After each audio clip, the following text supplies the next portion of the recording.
Hello दोस्तों, कैसे हो आप सब। मैं पंकज आपका स्वागत करता हूं पंकज क्लासेस पे।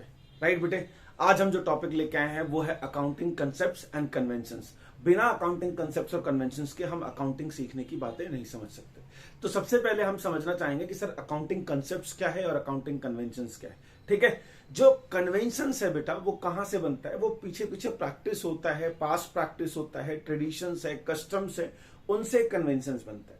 जबकि अकाउंटिंग कंसेप्ट्स जो है वो प्रिंसिपल्स है, रूल्स, सेटअप रूल्स है जिनसे हम अकाउंटिंग कंसेप्ट्स बनाते हैं। ठीक है, अकाउंटिंग कंसेप्ट्स नॉर्मली जो है ऑर्गेनाइज बॉडी बनाती है, प्रोफेशनल बॉडी बनाती है, जबकि कन्वेंशंस जो है कंट्री टू कंट्री जो है वो चेंज होते जाता है। ठीक है, कन्वेंशंस जो है वो कंट्री टू कंट्री क्या होता है सर, चेंज होते जाता है। आइए कुछ डिफरेंस देखते हैं। देखो बेटा, सबसे पहले मैंने कहा अकाउंटिंग कॉन्सेप्ट्स क्या है, तो fundamental principles assumptions that underline preparation of financial statement.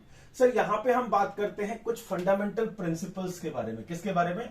Fundamental principles और अजम्पशंस के बारे में बात करते हैं, जिससे हम फाइनेंशियल स्टेटमेंट प्रिपेयर करते हैं, जिसके हेल्प से हम फाइनेंशियल स्टेटमेंट प्रिपेयर करते हैं। जबकि इसी के अपोजिट अगर हम कहें कि सर अकाउंटिंग कन्वेंशंस में क्या दिखेगा, तो वहां पे दिखता है प्रैक्टिस एंड प्रोसीजर्स। वहां पे क्या बात करेंगे हम? प्रैक्टिस और प्रोसीजर्स की बात करेंगे। फिर हम आते हैं सर कि किसके ऊपर बेस्ड होता है, तो अकाउंटिंग कॉन्सेप्ट जो होता है लॉजिक और रीजंस के ऊपर बेस्ड होता है, जबकि अकाउंटिंग कन्वेंशंस हमारे ट्रेडिशंस और कस्टम से बनते हैं। कैसे बनते हैं? हमारे ट्रेडिशंस और कस्टम से बनते हैं। सिमिलरली अगर हम अकाउंटिंग कंसेप्ट्स को देखें तो इसको फॉलो करना मैंडेटरी है। कहीं पे भी चले जाओ यहां पे फॉलो करना मैंडेटरी है, जबकि अकाउंटिंग कन्वेंशंस को फॉलो करना हमारा ऑप्शनल है। अकाउंटिंग कन्वेंशंस आप कभी फॉलो कर भी नहीं सकते, कभी करना चाहते हो कर सकते हो, कभी नहीं कर सकते हो। ठीक है, अब नेक्स्ट पे आते हैं। सर ये यूनिवर्सल अप्लाई होता है, मतलब आप किसी भी तरीके का बिजनेस कर रहे हो, आप सोल प्रोवाइडर हो, आप पार्टनरशिप बिजनेस कर रहे हो, आप एचयूएफ हो, आप कंपनी हो,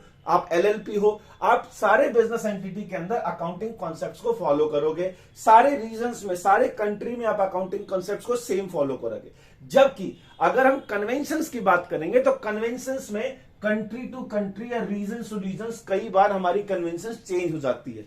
कन्वेंशन जो है कंट्री टू कंट्री या रीजन टू रीजन चेंज हो जाती है, सारे बिजनेस में अलग अलग हो सकता है। देखो जो कंसेप्ट्स है वो एविडेंस के ऊपर बेस्ड है, कि जो एविडेंस है उसके ऊपर बेस्ड होगा, जबकि ये जजमेंट के ऊपर बेस्ड है। जबकि कन्वेंशंस किसके ऊपर बेस्ड है बच्चे? सर जजमेंट के ऊपर बेस्ड है। फिर से मैं बात करूंगा कि sir consistent and stable over time. ठीक है जी, इसका मतलब यह है कि अकाउंटिंग कंसेप्ट्स में कोई चेंज नहीं होगा, वो सेम है ओवर द टाइम, जो है वो सेम है, उसमें कोई चेंज नहीं लाया जा सकता। जबकि जो कन्वेंशंस है उसमें ओवर द टाइम कुछ चेंजेस आ सकते हैं। कन्वेंशंस में ओवर द टाइम जो है वो चेंजेस आ सकते हैं, वो अपने कन्वीनियंट के लिए करते हैं। अब यहां पे देखते हैं sir based on principle of maturity, ये कौन से प्रिंसिपल के ऊपर बेस्ड होता है? अकाउंटिंग कंसेप्ट मेटेरियल प्रिंसिपल के ऊपर बेस्ड होता है, जबकि ये किसके ऊपर होता है? कंपेरेबिलिटी प्रिंसिपल के ऊपर बेस्ड होता है। ठीक है बच्चे, ऐसे ही इंपॉर्टेंट इंफॉर्मेशन के लिए आप मेरे चैनल को लाइक कर सकते हो, सब्सक्राइब कर सकते हो। ठीक है, धन्यवाद। जय हिंद, जय भारत।